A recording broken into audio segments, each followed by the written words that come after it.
What's going on, guys? JSGC here, and we are here for another Manchester City daily transfer update throughout all of the January winter 2020 window. So make sure you remember that if you are interested in daily Manchester City transfer updates, where I'll keep you up to date with all the ins, outs and contract news with Manchester City every single day, then make sure you subscribe, press that red button, press the bell and put your push notifications on. We're now 53 subscribers away from my target of 5,300 subscribers, so any help towards that would be much appreciated. You can check out my social media links, which you can find in description below and popping up on screen for my Twitter and Instagram. If you want to go and follow me on my social medias, then feel free. I'll keep you up to date with everything happening with the latest Manchester City news and transfer news, retweeting sources and keeping you up to date with everything happening with the JSGC channel too. Make sure you leave a thumbs up so I know that you enjoyed the video. It really helps me out, and let me know your thoughts in the comments below. So we're going to crack on with this update, and we're first up going to start like we always do with the ins, and we're going to start with a player that City have been linked with a fair bit over the last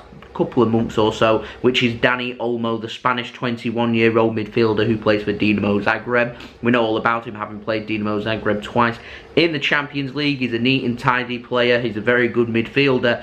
Not surprising that Premier League clubs are taking a look at him, and apparently he does want to leave Zagreb this month, not in the summer, but this month. It is believed though that Chelsea are front runners for him and want to try and sign him. Manchester City's name is out there. I do believe though that Man City are not looking at midfielders, so I'll put this one to the back burner, that if anything does develop and City all of a sudden are looking at midfielders, then I will let you know. But as far as I'm concerned, we aren't looking at midfielders, at least not in this window. Obviously with David Silva leaving, we may have a look at midfielders in the summer, but again, I'd probably be surprised, because it sounds like Phil Foden's ready to go into that slot in the hole for Manchester City, which allows us a space really to, well, promote an academy player rather than signing another expensive player. But we'd have to wait and see what City decide to do. I'd probably be a little bit disappointed if we did sign an expensive midfielder, considering we've got a fantastic player in Phil Foden who is ready-made for that position and, in my opinion, ready to go.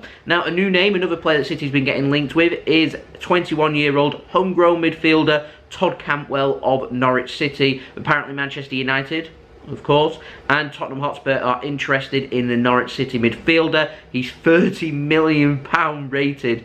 I sense a bit of fake news here. £30 million?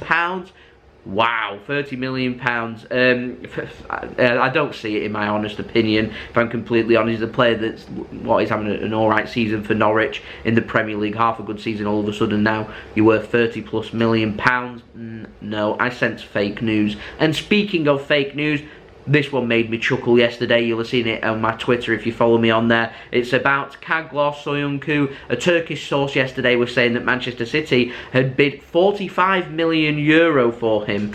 I know for a fact that Leicester are believed to be looking for a lot more, so I imagine we'll probably be looking at £60 to £70 million minimum for a player that's, again, having a good season, but he's not.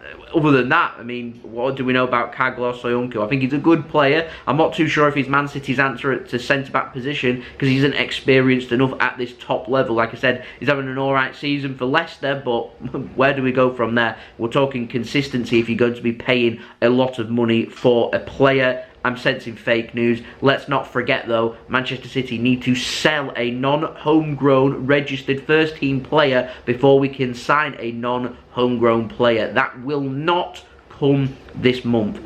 Don't rule out City possibly chasing homegrown players though, which is why I've mentioned Nathan Ake in the past, which is why I've got Cantwell mentioned in this video. The homegrown players, these are players that Manchester City do need, rather than non-homegrown players we'd have to sell before we sign. That won't come this month. In the out news, interesting on this one, I didn't see this one coming from anywhere. No one reported on this. It just happened, which is surprising in this day and age, but it comes in the form of Lukas Nmecha. Now, this happened yesterday whilst I was editing my video, so I didn't have a chance to put it in, so it is a day old. I apologise for that, but I can't help the time of day that I'm recording my videos. I'm just putting out videos when I possibly can at some point in the day to make sure that they are daily uploads for you guys.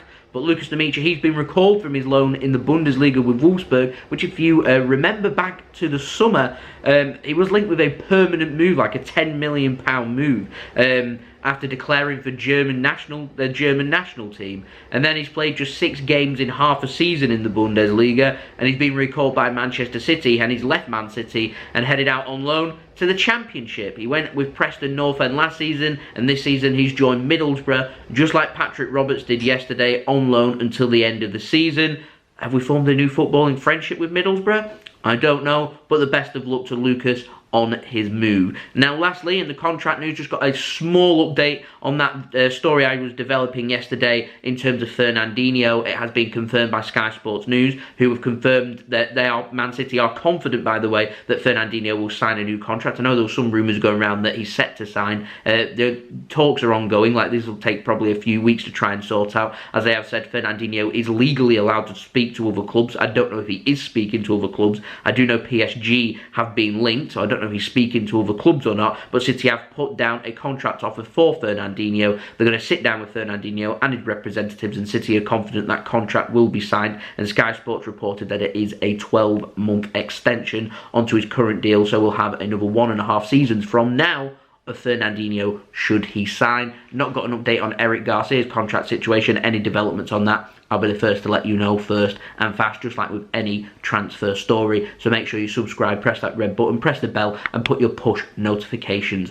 on. Don't forget also, you check out my social media links in description below and popping up on screen too for my Twitter and Instagram. Worthwhile follow me on there if you so wish. That would be much appreciated. My email is in description below too if you want to hit me up for any sponsorships for any videos or any general business inquiries, and go and check it out in the description below, which is JSGC171@gmail.com. And don't forget also, leave your thoughts in the comments below. Leave a thumbs up if you enjoyed this video to help support my channel, so I know that you enjoyed this video, and I'll see you all again tomorrow for the next daily Manchester City transfer update. We'll also have an analysis out at some point this weekend with that Port Vale game, which is happening tonight. So enjoy everybody that is heading to that game for tonight, and I'll see you all again for the next video. So it's been JSGC. Hope we'll have a wonderful rest of your day. Enjoy your day, enjoy your weekend. Peace.